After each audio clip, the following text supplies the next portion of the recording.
I'm Cynthia, and I'm the host of the reality series CPS The Horror Stories. I am not an attorney or a social worker, but I am a mom who had her children kidnapped by CPS. And after 2 years of fighting, I did get my kids back.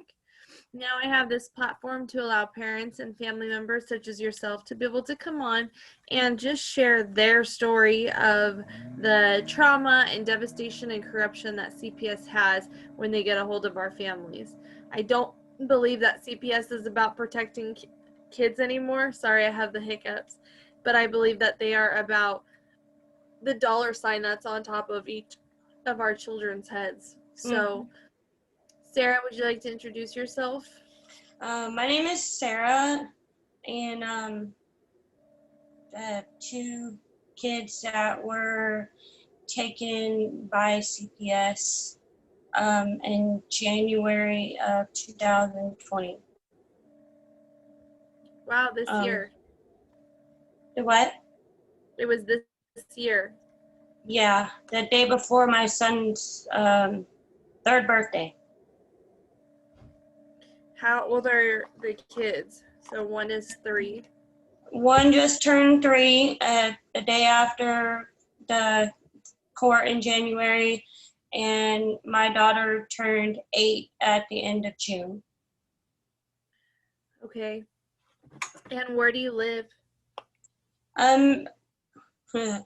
I will tell you that I am in Texas, but I can't confirm it because of all the domestic violence that I have suffered from my son's dad, and the harassment I've continued to get from CPS and the neighbors that have my daughter.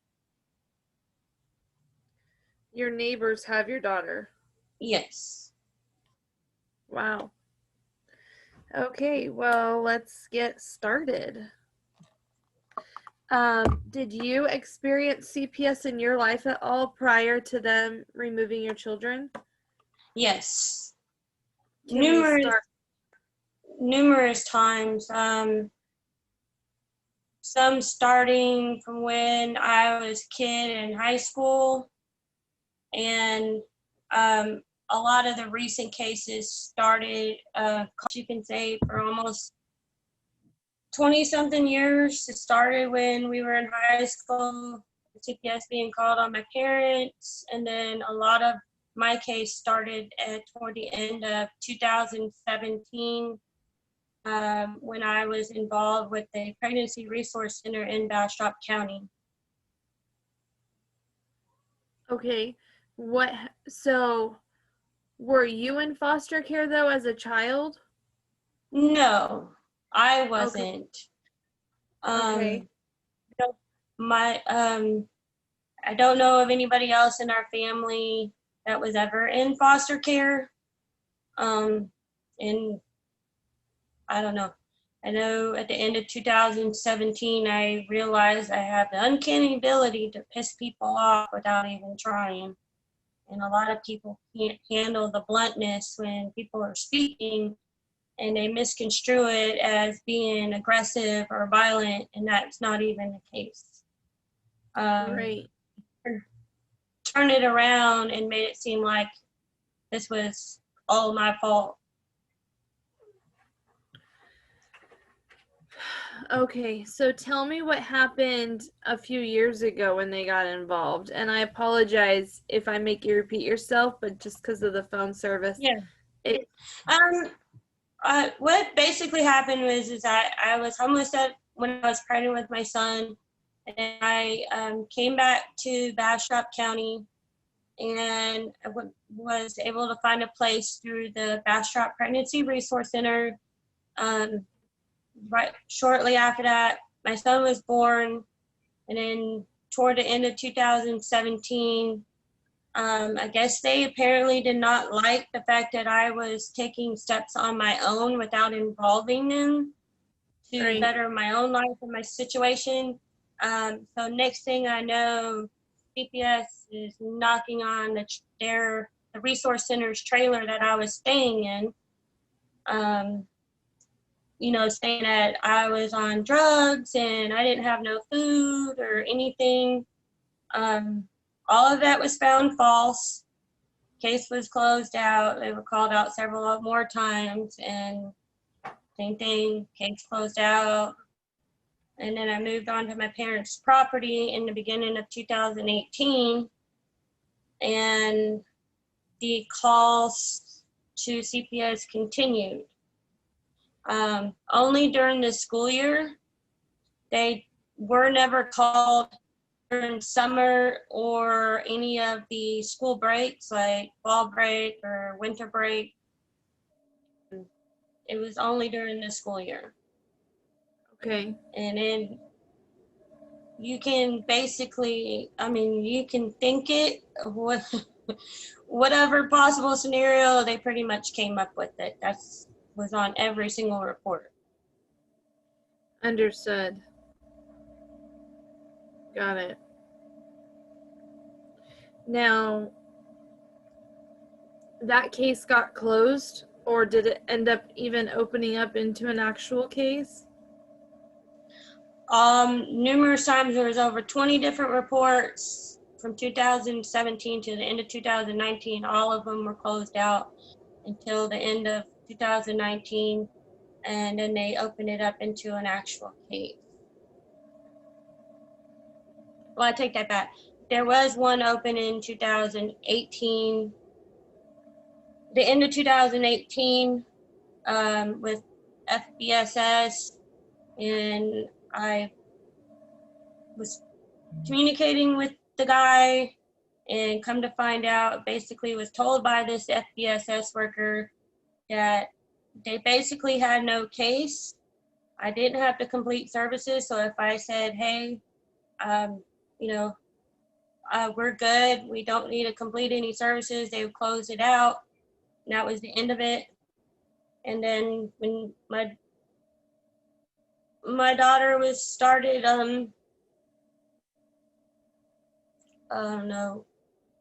school again, and then it started back up.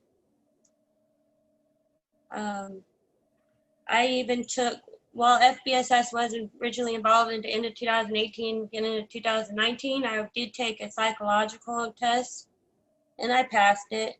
The only thing that was really wrong was I had ADHD, which is common, and mild form of PTSD related to the domestic violence that I suffered from my son's dad in the presence of my daughter. But What other than that, what happened in the domestic violence? Well, it started off as, like a typical relationship. Everything was fine, and then it got to a point where I was not allowed to promote my direct sales business because he thought I was going online and just chit-chatting with all the guys and everything. And he would yell at me in front of my daughter. I got several times when he pushed me off our bed when I was pregnant with my son. Attempted numerous other things. A lot of it was verbal abuse, saying you're this and you're that. He went around and told his entire family that my son wasn't his, and that my son was actually my stepdad's kid. He had people texting me from random text generated numbers, basically harassment with just long drawn stories on the text message saying, this and that. It got to the point where I basically had to block them, no contact with them. And he chose, after my son was born, not to participate in any of the custody investigations until CPS put my son in his care. The Say that same part again, person. hold on. he, huh? Say it all again because that part cut out. Something Oh, about decided not to participate because of what? I'm not sure. he did not want to participate because in any of the custody arrangements that was previously set up by the Attorney General's office regarding visitations with Tanner. He did not want to communicate with me. He's had a long, drawn-out history of being in prison for violence, including, not limited to, strangling his ex-wife. He he went above and beyond to try anything and everything to not see his son. He hadn't seen his son up until almost 3 years. And when CPS just put my son in his care at the end of January.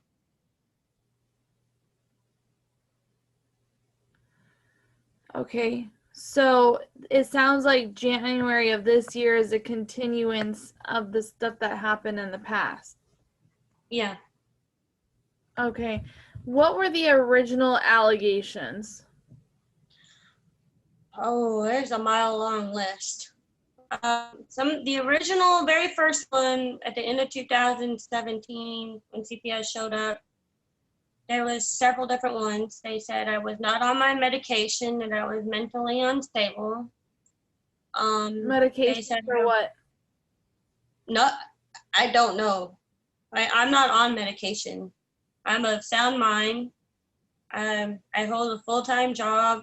I have my own vehicle. I take care of my business. I've raised my daughter on my own. You know, they also said I was doing drugs, like hardcore drugs, street drugs. They also said that I had no food in the trailer that we were in, which it was evident. We had fully stocked pantry and fully stocked refrigerator. They also said some other stuff, and I can't remember off the top of my head. That was some of the very first ones.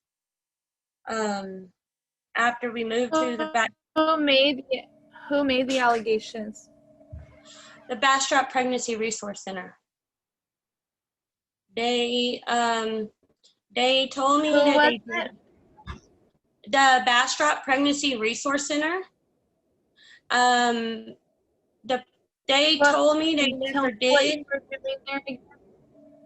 The what? I said, tell me what you were doing there again. Were you volunteering or? I was a client. I was participating in their services and their classes in exchange for living in their trailer that they had parked at an RV park. Because I was homeless at the time whenever I first approached them about it. I got a place to stay through them. I participated in their classes and all this other stuff. The only reason I do know it was them is because right before I had to leave that trailer, there was several more calls made to CPS saying that, my son was several months old, almost a year old, and that it was freezing in the trailer, that he didn't have, the door was open and everything, but they neglected to tell CPS that they were there helping me do that, and I tried to shut the door every time they went out. Tried to keep my son wrapped up in a blanket because the Pregnancy Resource Center refused to provide us with propane that week of when New Year's started. Basically told us we needed blankets and that we can just suck it up and deal with the below freezing temps in the trailer. Okay. Did you understand or from their perspective see their point of view with that? See, where I get mad, where I get frustrated, is I can understand their concern. It's freezing. But instead of removing the child, how about helping out? How about coming up with a solution? You know what Yeah. I mean? Well, their thing is that I didn't see the logic behind them calling CPS and making the report. Simply being is because everybody from the resource center was over in that trailer that day. They were leaving the door open. They chose to not provide myself or my daughter or my son with propane to do that. I actually had a friend in Smithville who had a guy friend who had half a tank of propane, who had to come out and bring me that propane tank, so that we did not freeze overnight. And that's the only, when CPS, oh, not CPS, but when the resource center was over there helping me move out of the trailer, and then all of a sudden we got the calls from CPS saying, hey, the door was being left open, there was no heat. That's when I knew exactly that it was the Pregnancy Resource Center that had made the first allegations and the second allegation. I tried everything, as far as blankets. My daughter slept with jackets on. My son had, those stocking caps babies wear. He had that on his head, and Beanie? he was almost a year at that time. It was like a beanie. Yeah, kind of thing, where when you put on their head when they first come home from the hospital, Yeah. that kind of thing. Yeah. And Now, because he was almost a year, I was like, okay, well, maybe a light jacket with under a blanket would be okay. I didn't sleep that night only because I had the kids, in jackets or blankets and stuff, and I wanted to make sure they were okay. They didn't suffocate or anything like that. And the only reason we had to stay there that night is because that next morning, the resource center was coming over to help us move out of the trailer. now, And from there, it just got worse. where was your daughter at this whole time? She was with me. She was with me in the trailer. Okay, and how often does she see her dad? Her dad has not seen her one time since she was been born. Okay. Not one time paid any child support that was ordered or anything. He's over, I think, $45,000 behind in child support. Okay. Wow.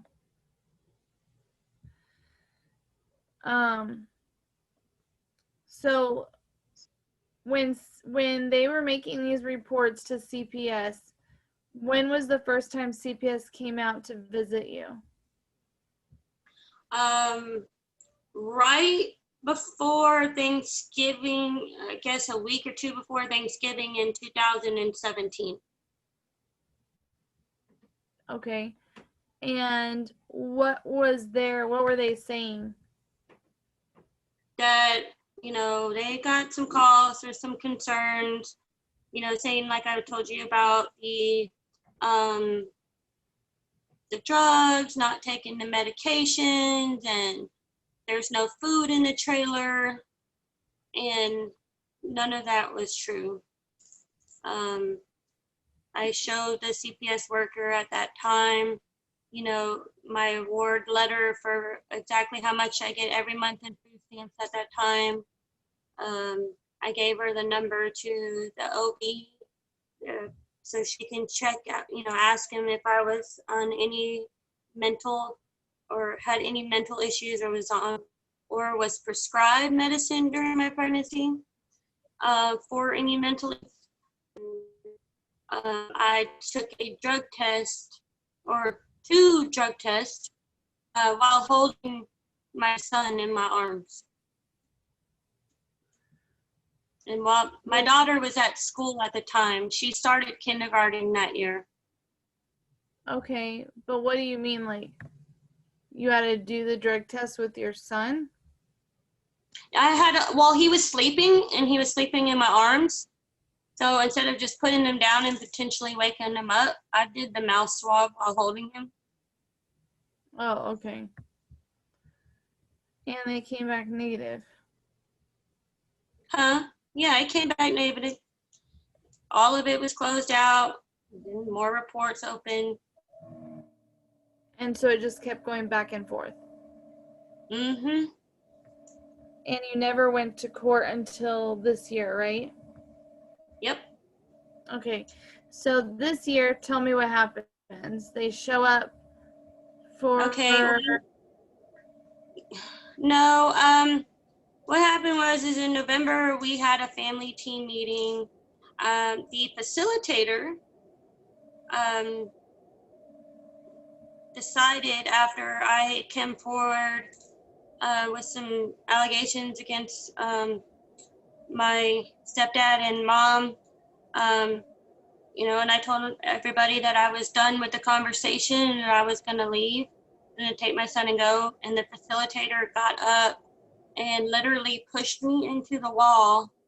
And when I walked around her, she pushed me backwards almost into my sister and my son at that time. I told her, I said, "You're not going to tell me that I can't take my son when you guys have no legal ground to stand on." And then right after that, everything was fine for a couple weeks. And then I got a notification from the investigator at the time. He told me that they were going to go ahead and file for court, and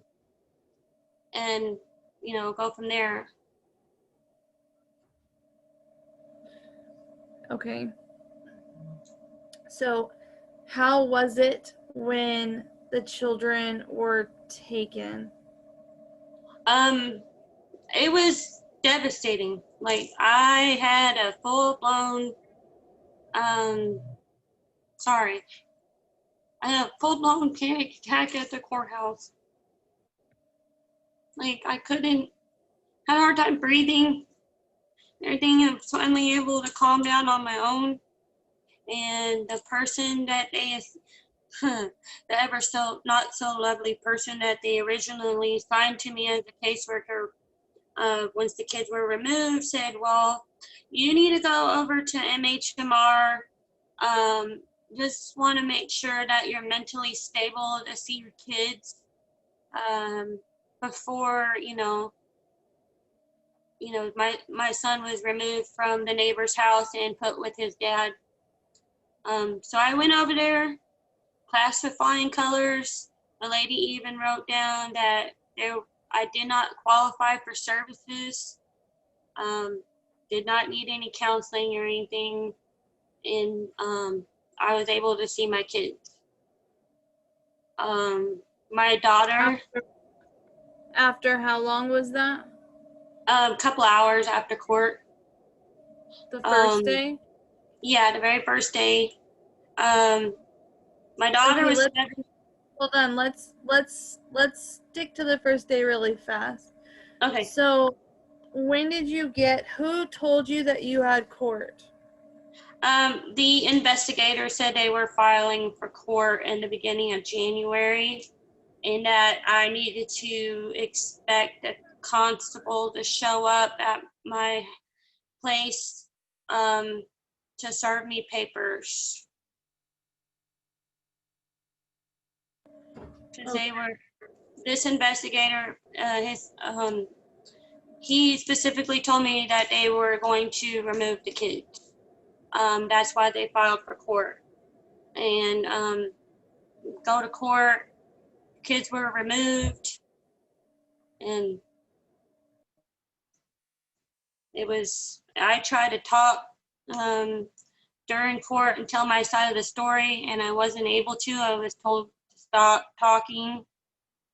And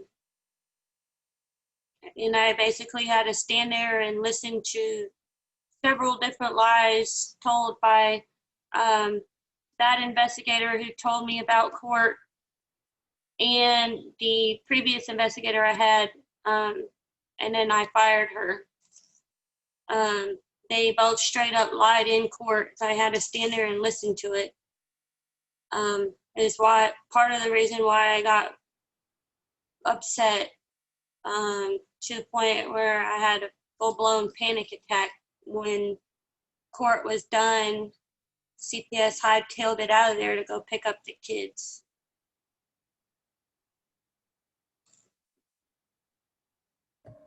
Wow, Sarah. It gets long. I mean, I don't want to, I want to help you, tell the big fish and the little pond story, but at the same time, like, I always have this feeling when I'm talking, whether to you or even to my lawyer, it's kind of hard to start in one spot, because if you start in one spot and you get to the next point, then you have to backtrack to the next, to where it kind of started. Yeah, and I have no problem with that. Can you give me a minute so I can deal with my dog? I'm sorry. Yeah. Okay, so we were talking about the first day and court. So what did the judge say? Can you explain like what the judge said that stated we're removing your kids? To be honest, he didn't really say much of anything.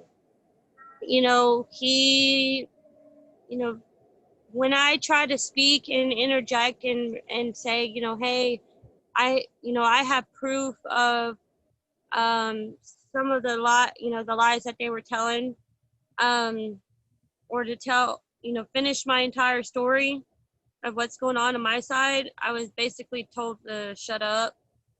And he said, it basically granted whatever CPS wanted.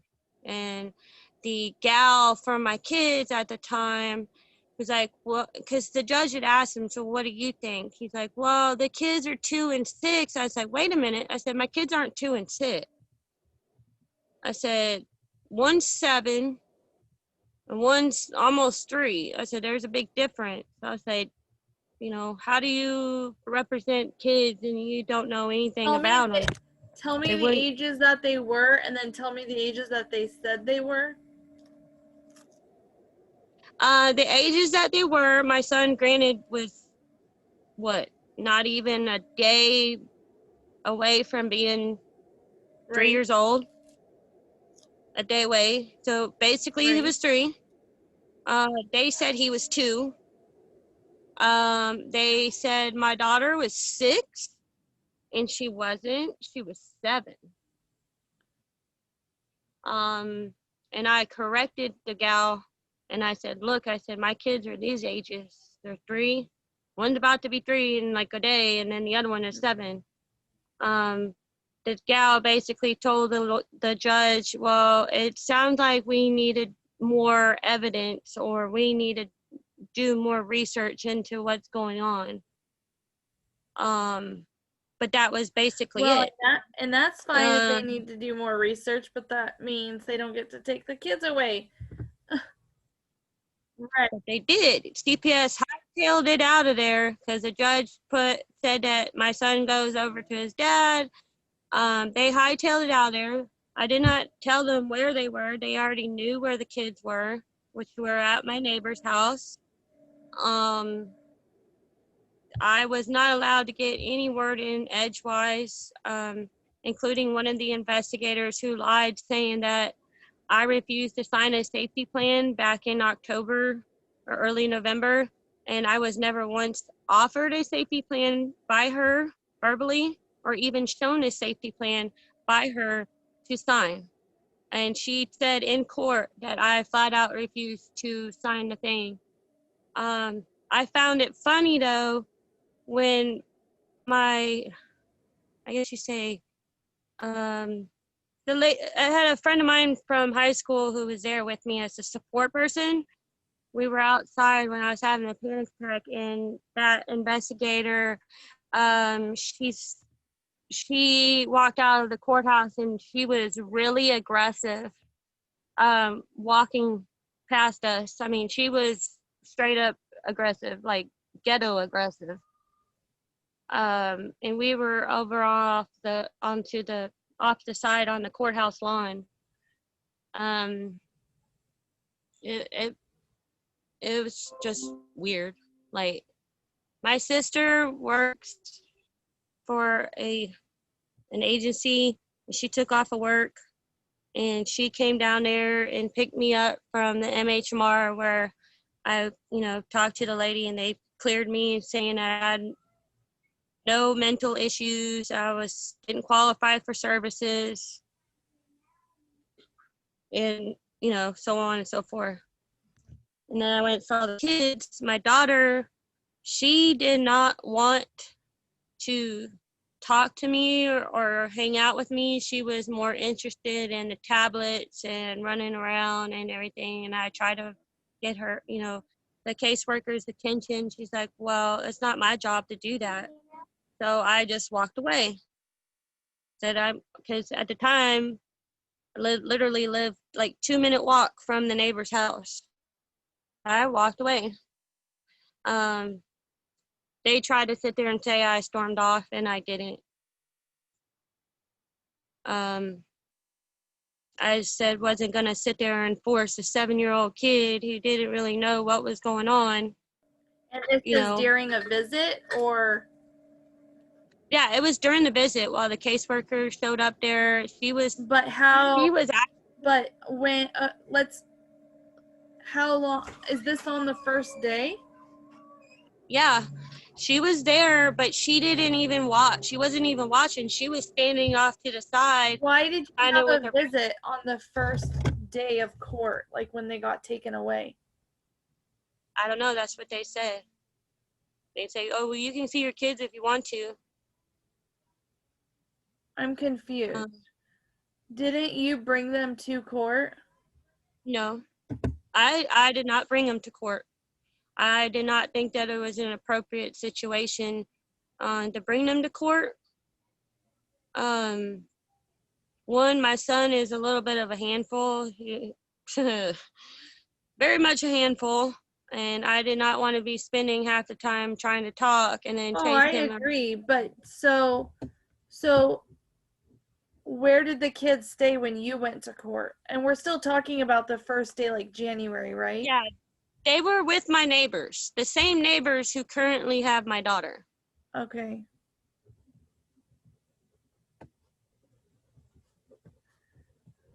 So that's frustrating. Okay, so you went to court and the judge said, we're removing your children. Mm-hmm. Okay. Sorry, 1 second. And how did they say the removal was going to take place? Immediately. But was somebody going to pick them up, or did they want you to go get them and bring them back? They just said that my son was going to be put in, he was in CPS's custody, but he was going to be staying with his dad, and that my daughter was to remain at the neighbor's house, and they just left. They didn't tell me anything else. They pulled me out of the courtroom while I was waiting for documents, and just I guess the caseworker wanted to talk to me.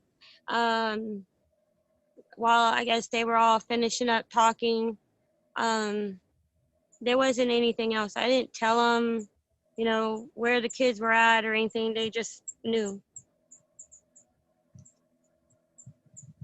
So they just knew where so do you think your neighbor had something to do with it? Absolutely. Right now, with what's going on, if I were to tell you the rest of the story of what's going on and everything, I absolutely do think that my neighbors had a big part of this, as well as my mom and stepdad and the Bastrop Pregnancy Resource Center.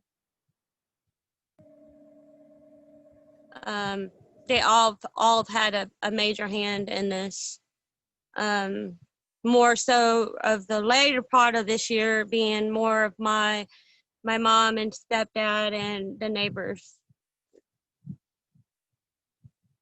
Sorry, hang on 1 second, because I need you to repeat yourself.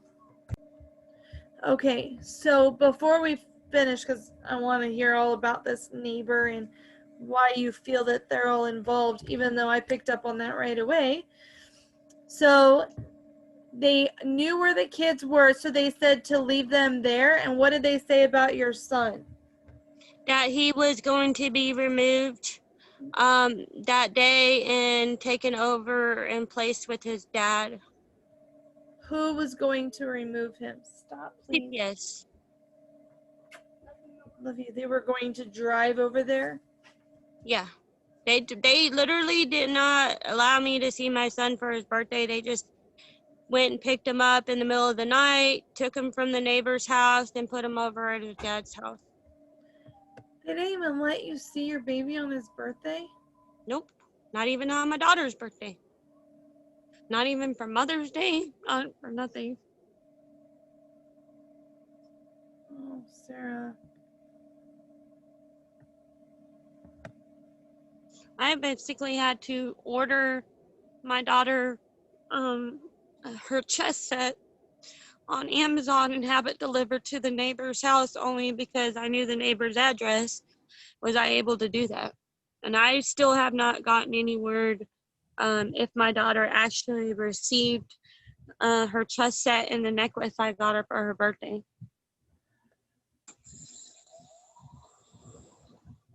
Wow. After the kids were removed, I did not see my son for almost a month and a half. After that, it was almost 2 months after that, or almost 2 months after that, that I was able to see my daughter because I didn't have transportation in Bastrop County. And I wasn't able to get a ride 10 miles into town, so I basically wasn't able to go. I kept telling them I didn't have a ride. I didn't have any way to get into town. They refused to work with me or anything. They basically told me to walk into town, and anybody knows where I was living at, walking down Highway 20 and Highway 71 in Texas. That was asking for a death wish. I almost got hit by a car 4 times on the way to see my daughter, and I get there and CPS says, I don't care. And I had no way to get around to even get a job at the time, and they weren't willing to work with me or provide me with any kind of transportation, whether it's every other week, to be able to go see my daughter and my son. I was only able to see him one time, the very first visit. They canceled the first visit, saying that I was told that I had to confirm the visits, and that the caseworker said she told me on the very first day when we were over at the neighbor's house visiting after court. And I said, no, you didn't. She's like, well, yes, I did. I said, no, you didn't, because I have the entire conversation on voice recording, and you did not once say that. At the time, the neighbor's wife also confirmed in writing that the caseworker never once told me that I had to confirm visits. And they also at that time thought it was pretty, let's just say pretty, I don't know the proper word to say on a video or whatever. Wasn't nice. Say whatever it is. They, and then all of a sudden, every time I turned around and I said something about it, I was retaliated against about the visits, everything. So, after the first court hearing, do you feel that you were properly investigated? No. Was there well, I suppose there was like a warrant to take the kids away since you were in court and the judge made the decision. Yeah, they took the kids right after court, and that was it.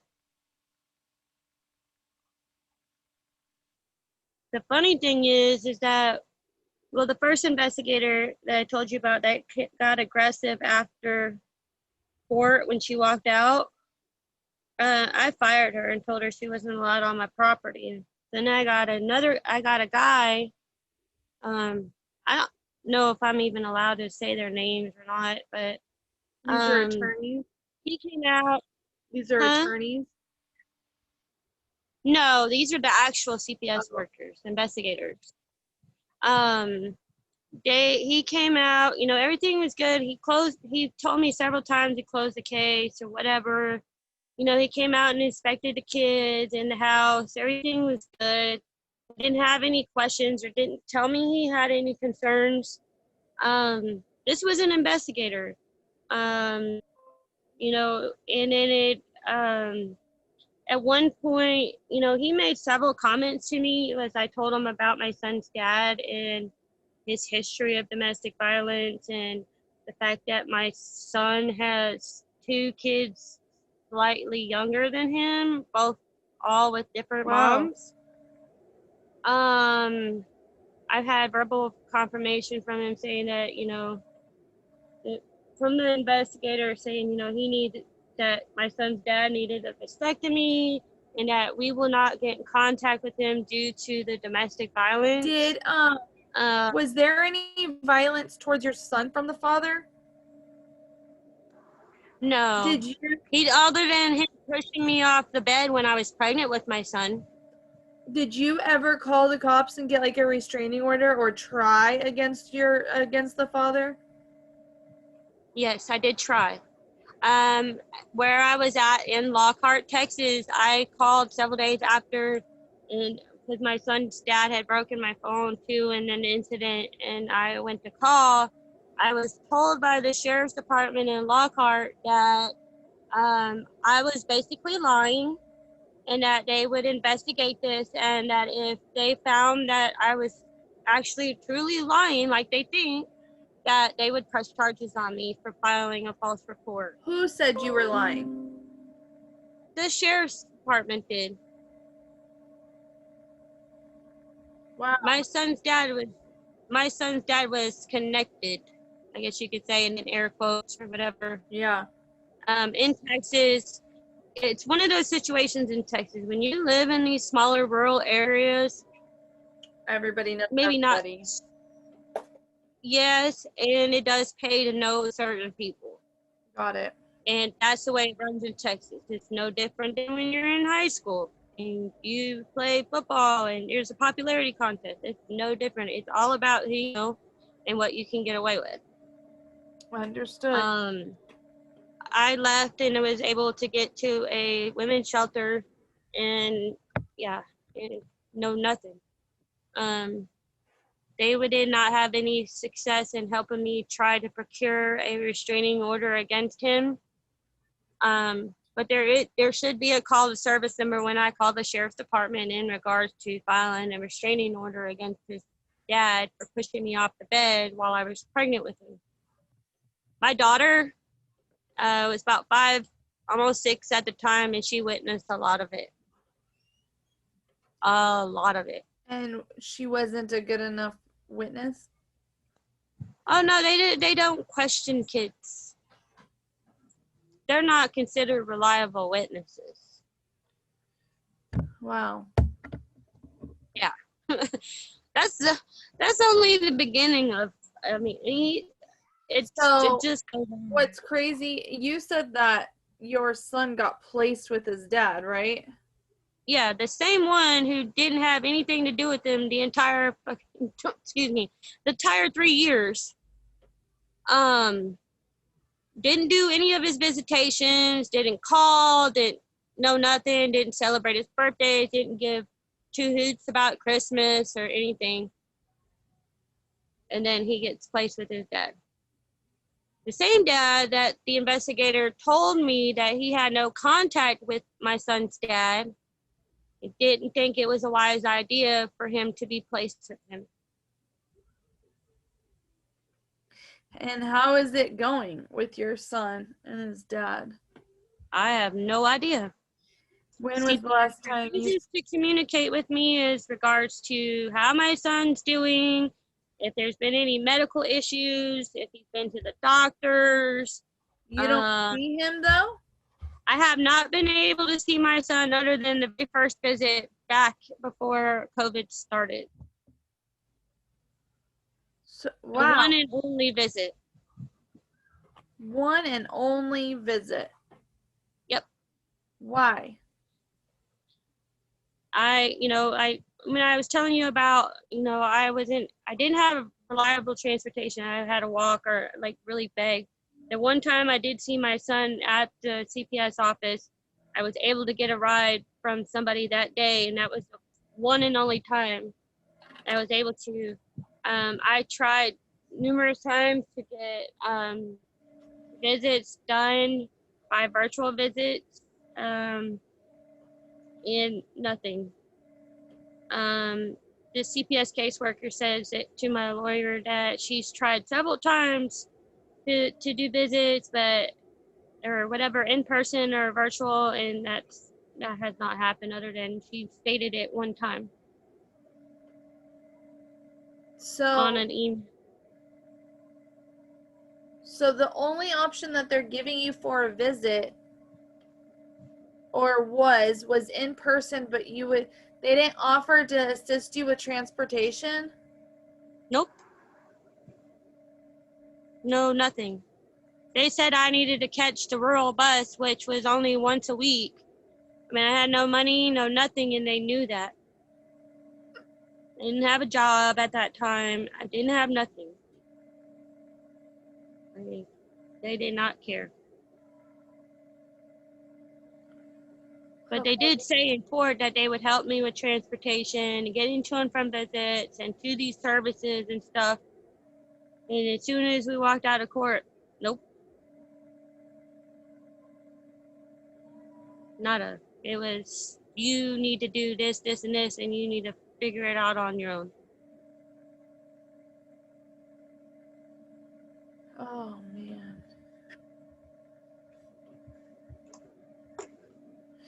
And what about with your daughter? Do you get visits with her?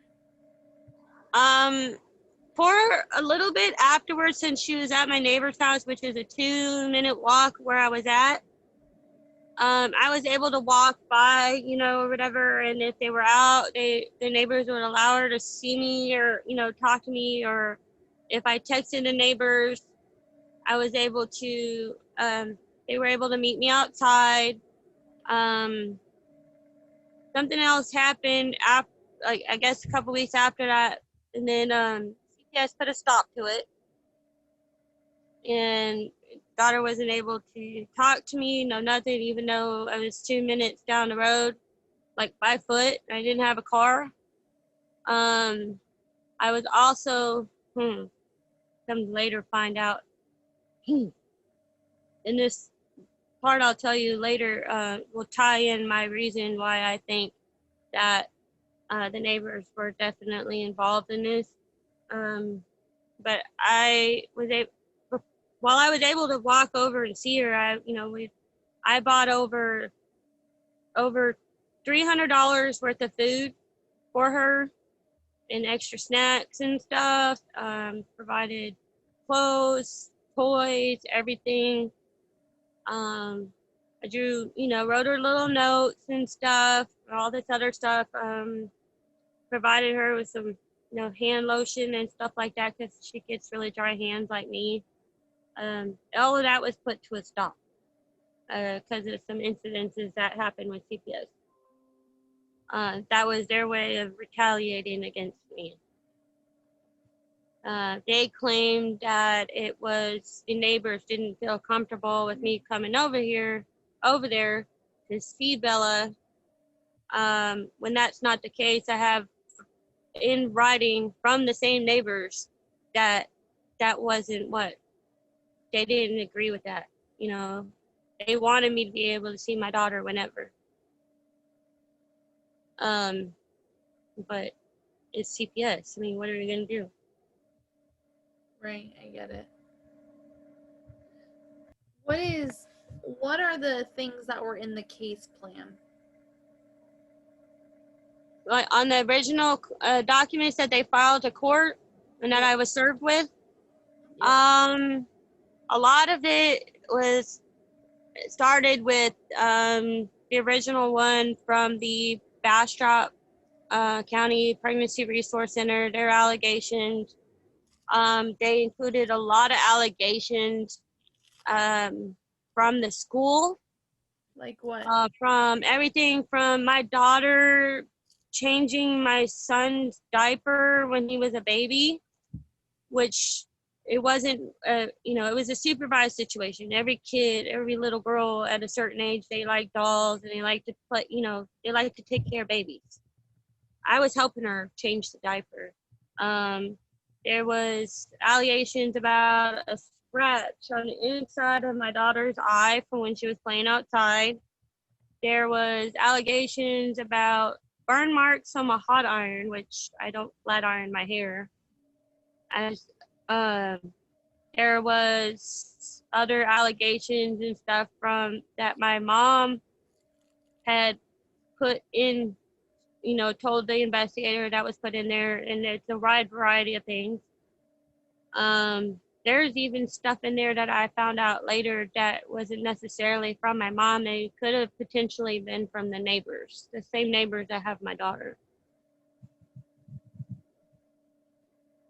And the ones from my mom, and then it goes from something about a bowl of rice, saying that I gave my daughter a bloody nose on Halloween last year, other stuff like that, and that wasn't the case.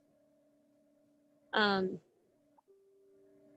don't hit my kids, and a spanking every now and then is okay, but when it warrants it, and after trying other avenues first, and if the behavior is still really bad, then it might warrant a spanking, which is usually a pop on the butt, and that's it.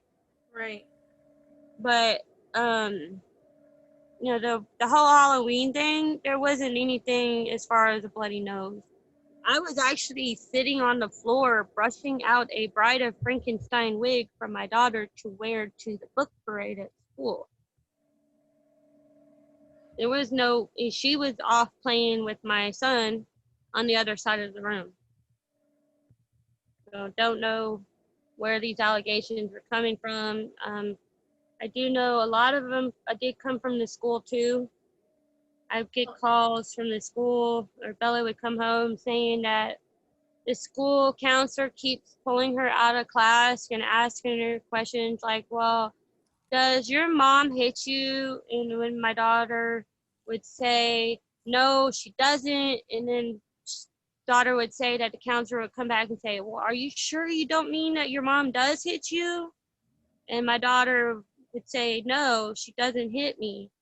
And she would start getting agitated. And after every single time of being pulled out and spoken to by the counselor, or forced to answer questions that weren't true, she would get visibly upset and act out at school, like where she ran off from the teachers. That same counselor at school also put marks on her arm, visible marks, and I filed a report with CPS against them. And they said that Bella was having a fit, and they were trying to keep her from hurting herself when she fell on the floor. Huh. Mm-hmm. Were you informed of that fit? Nope. My daughter informed me of it, of the entire story, other than the day before, one of the assistant principals called and told me that my daughter was going to be put in timeout in the principal's office for her behavior the previous day, and they did not go into contact or details regarding what happened. And it happened several more times, to the point where I had to write a letter again for the second school year in a row stating that my daughter is only to be questioned about school-related, issues. If they have a concern or anything regarding my daughter that doesn't relate to school, then they need to contact me. Right after that happened, that's when it started going downhill with the school and everything. They were mainly upset with me this past school year because they decided in the state of Texas, especially at that school, that my daughter speaks nothing but English, was to be put in an ESL class because they didn't have enough ESL or Spanish speaking teachers. And she was becoming more and more frustrated too when she was coming home because she couldn't understand what the teacher was saying because 90% of the class was being taught in Spanish. And I was telling my daughter to stand up for herself to the teacher and said, you know, hey, you need to repeat yourself because I didn't understand this or whatever. I said, if they tell you you have to sing this song in Spanish or Portuguese or whatever it was, you don't have to do it if you don't understand it. What was And I the told her class? that. The what? What was the class? It was just a regular second grade class at Red Rock Elementary. But it's an English speaking class? It's supposed to be an English speaking class.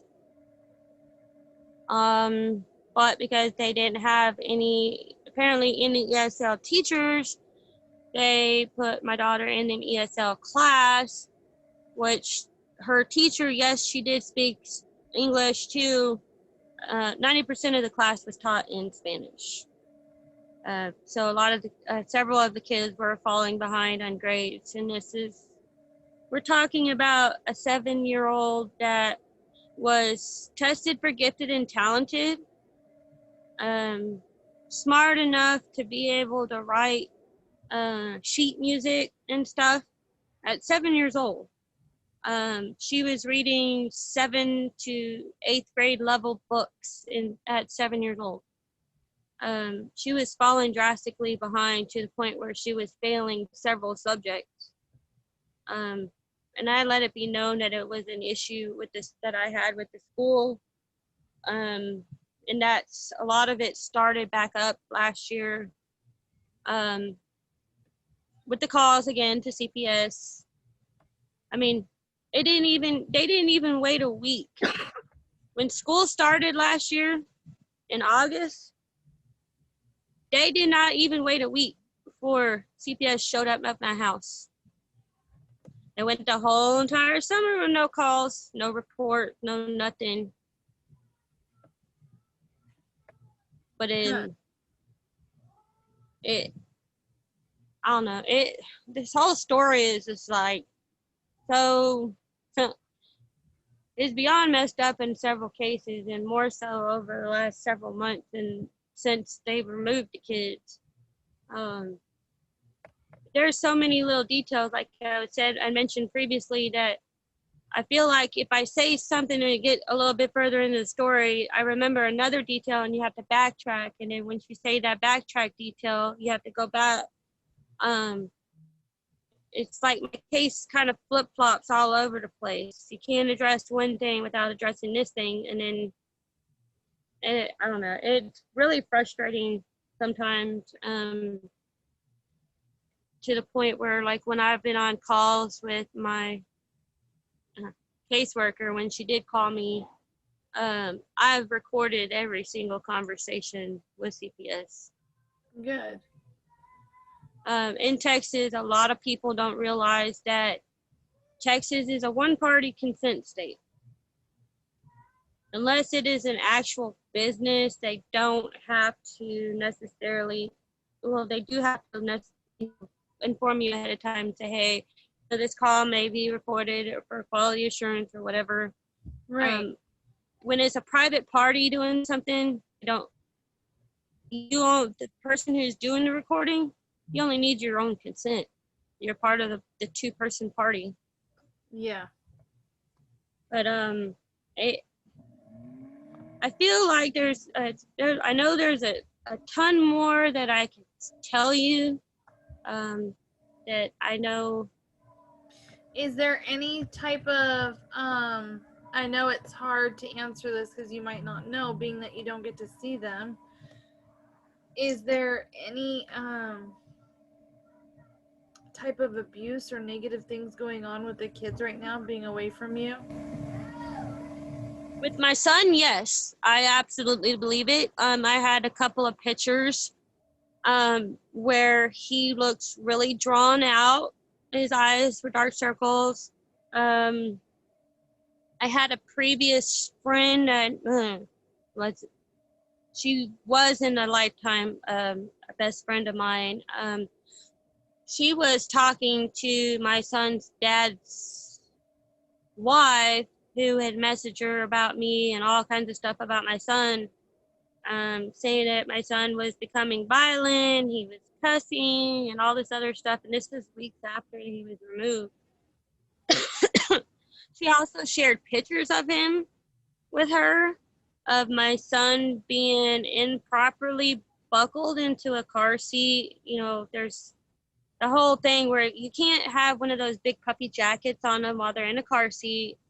The shoulder harness or the buckle has to be leveled with, you know, their armpits, and it was all the way down on his stomach.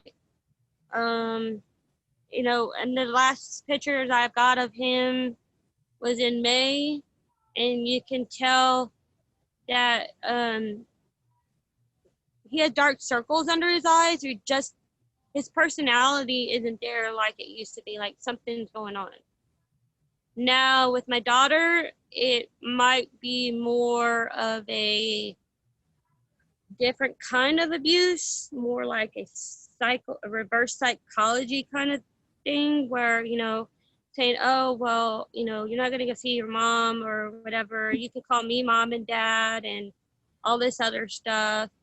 You know, to warp her mind into, you know, thinking that she's never going to come back and that she needs to kind of like forget about me and or whatever. I think it's happening on that aspect. I don't know how much, to what extent it's happening with her. And again, I don't know what's going on with her either. I had a family member drive out to my parents' house not long ago, and they weren't able to see my daughter or anything because those neighbors were not home. So I don't know. I wholeheartedly believe my son's being abused of some sort. I mean, there's no explanation as to dark circles under his eyes or. Yeah.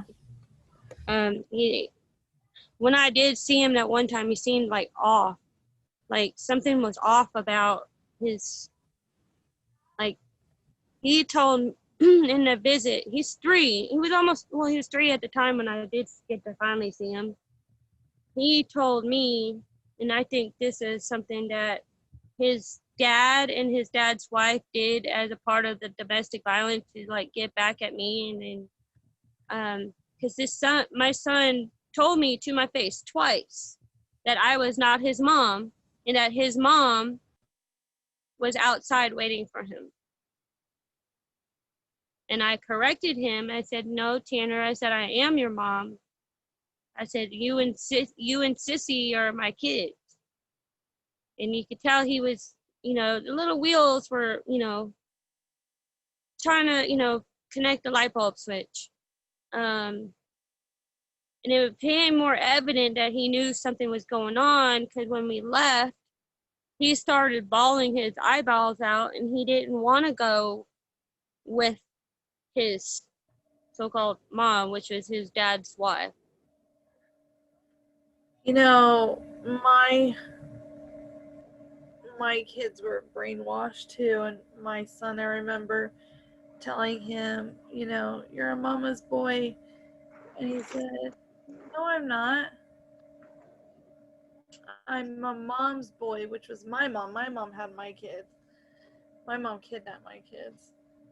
Straight up took my kids and involved CPS, but she told them that they were her kids.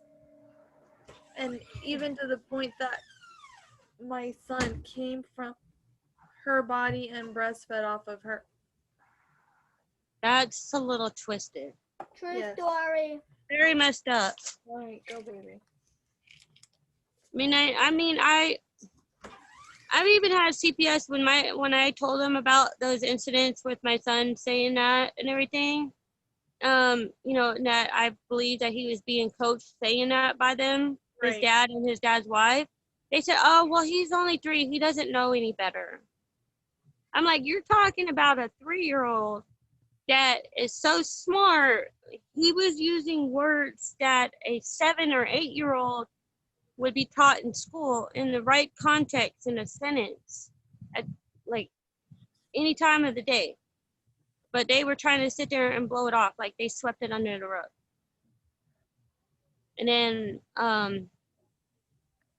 yeah. But they don't care. They didn't care that it's being brainwashed or that um, they basically say it was my fault. I mean, my case is out of Bastrop County. I can tell you that much. If anybody knows anything about the crookedness of the law enforcement and government agencies in that county, there are several stories that are out and about innocent people being, whether it's on death row or extreme corruption from the law enforcement agencies. I do know at one point, whenever my case started after the kids were removed, I did find out, I don't know what person or entity this was in Bastrop County. There was only families that was in the process of filing a class action lawsuit against CPS in Bastrop County. Over 40 families. They did have lawyers lined up too. I don't remember the name of this project or whatever it was. I did find that out after my kids were removed. That tells you to the extent of like some of the corruption that these people have been doing. I know with COVID and stuff, it seems to be happening a lot more frequently, where they're just removing the kids because of whatever excuse they can come up with. Wow. So where are you now? Like as far as court and getting the kids back and I don't know. I'm in contact with my lawyer. I keep trying to call him. I got him to finally answer an email about a call that I left him on Saturday. He emailed me yesterday saying that he would call me today. I know there was supposed to be a second permanency hearing on the 27th of this month. Okay. I does never the had a father, status hearing. does the father of the boy want him? To be honest, I've spoken with several people that have known me or family members and other outside influences that have been, I've talked to in the past. They all think that he does not want him. But you think he wants him for, like, does the wife or girlfriend or whatever she is want him, or does he want him just to hurt you type of thing? It was, I think in the beginning, it started off possibly as his wife doing that, and for him, his wife egging him on to do it and kind of thing. And then it turned into to continue to do this to just hurt me. I have several people that I've talked to that have known my son's dad or my situation before this whole CPS mess has started. They honestly believe that my son's dad, is somehow involved with these numerous reports with CPS. I said, I don't honestly know. I do know of one person or two people for sure who have, or one business and one person that for sure that had made reports, and then the school district, and then I don't know about his dad. One of the very first lawyers I sat down and spoken to and was trying to retain before I got appointed a court-appointed attorney, he had mentioned that he believes that there was 3 outside sources feeding CPS information to try and make a case against me. I mean, in considering Bastrop County is not a very big county. Out of the entire county, there's maybe 80,000 people spread out. So it is possible that that business, the Pregnancy Resource Center, knows people at the school Bella was going to and just had them continue whatever they were doing. Therefore, putting them kind of all together, both of them in the school together as one person. And I thought he had made a really good point about it. I said, he also said he didn't think my mom and stepdad were a part of it. And I said, no. And I said, here's why. One, I have the documents of my mom showing that all the stuff that she told the investigator. 2, being is that my stepdad was a big part of the Bastrop Independent School District, and he knew everybody, and everybody still knew him, even years after not working there. So that's why I told the lawyer at that time, the first one I had spoken to, I said, I do think that they are involved. So you can't discount them not being involved. Because of the size of the area that we were in and it being, backstabbing Central Texas. I don't know what you want to call it. I don't know. There's a lot. Like, it's to the point now after,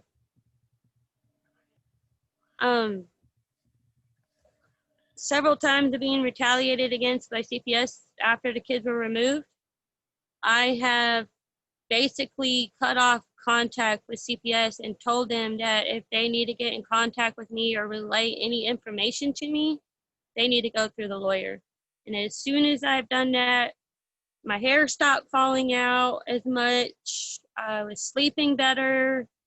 I've been in contact with my lawyer and trying to get in contact with my kids and being able to talk to them on the phone or whatever. I did tell him, though, that I will not do a visit with CPS because of what they did at the one and only visit I had with my daughter at the office and what it's continued to transpire since then. I told him, I said, I didn't feel comfortable. I said, if we need to find another person or somebody that can sit in on the calls or videos or whatever, but not CPS. And that's why I'm still waiting to hear from him today. I just spoke to him like 3 weeks ago, and I never heard back from him a week later like he told me he would, but I know he's got some big cases going on in Austin, so I don't ask him too many questions. I try to be patient as I can. Granted, being this is my second court-appointed attorney since I fired the first one.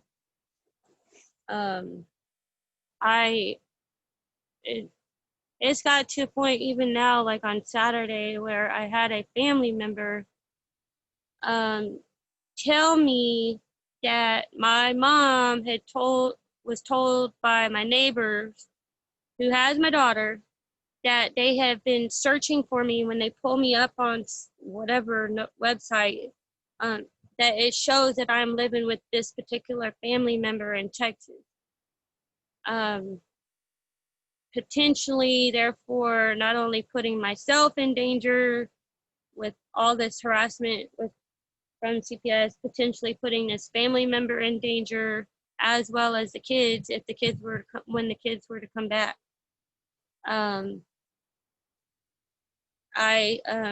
That's why I called my lawyer on Saturday and told him, I said, I would like to see what can be done as far as putting a gag or a cease and desist order, not only on the neighbor, but CPS as far as sharing information about me to anybody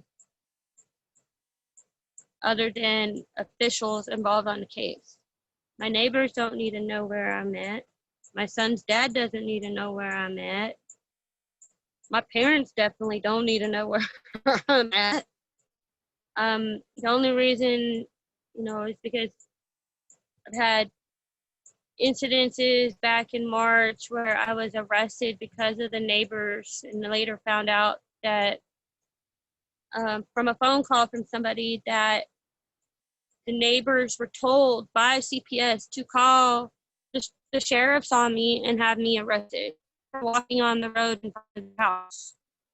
As well as I've lost a very decent high-paying job because somebody contacted this corporation and told them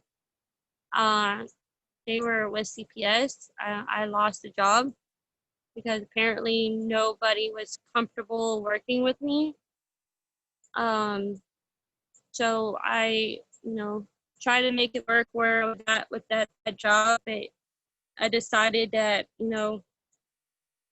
I needed to move back to the state where, I spent the last 40 something years, and start over. I had a job before I even got back to Texas, before I even got off the Greyhound bus.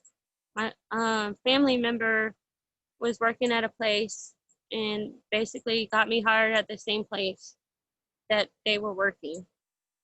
Got a job, and I actually have a brand new car sitting in the driveway. It's to the point where I don't want any contact with the neighbors or CPS in fear of them, every time I turn around or I say voice my opinions or concerns, something else happens. The last one being that I was falsely arrested for them to use as potential, proof in the case when they go back to court. I've been staying to myself. I don't, tell a whole lot of people what's going on. Don't talk to a lot of people about it. Simply being because my case is so messed up. I didn't even have a status hearing. My status hearing was canceled because of all the COVID thing. It was never rescheduled. Then they had the first permanency hearing, and since that was still done by virtual or just submitting documents or whatever, my lawyer had also put in a motion to the courts, saying, talking to the DA and then the judge and saying, hey, she didn't get a status hearing. It's not, this is not the right way to run this. That didn't go through. And then some stuff happened with CPS, basically calling my lawyer a liar. So my lawyer filed for a jury trial on July 2nd. And there's still no updates on it from the court side or anything. But then the court decided to go ahead and schedule the second permanency hearing, even though we technically didn't have a status hearing. No, nothing. It's, I don't know, it's really messed up to the point where it's like I don't even know where to start on my story half the time. Because everything that keeps getting added on is related to one thing that happened a long time ago, or the one thing a long time ago is relevant to what happened today, or and it gets me kind of frustrated sometimes, and I want to be able to actually one day be able to say the entire story without losing, I guess you say, the train of thought or, all over the place. That, unfortunately, when we're dealing with our kids and things that are so emotional like this and it triggers us, it's hard to do that. Yeah. You did a great job. So let's do this. Why don't you write out a timeline Mm-hmm. of everything that's happened in order, and then let's do this again. Okay. We'll keep this one. Oh, for sure. That way you can listen to this and write it out and add things, because as you go back and listen to the story, you're gonna see like, oh my gosh, I could have said this here, this. So go do that, and then let me know when you're ready, and we will do this again.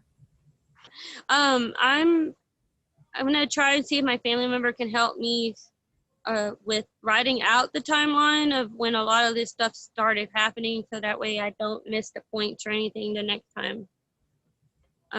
Only simply being is because I'll get a little frustrated and anxious because we're dealing with my kids here, and I haven't seen them in months, Right. over half a year almost. So definitely do that for you. Okay, let's do that, and then let me know when it's ready, and then we will meet again. Awesome. I appreciate it. You're so welcome, Sarah. I I hope. apologize for the first part when we were in the bathroom, and I can't ever tell when my phone service is actually going to work properly. Don't apologize. All right, I hope you have a good day. I will. Thank you, and take care. Thanks. Bye. Bye.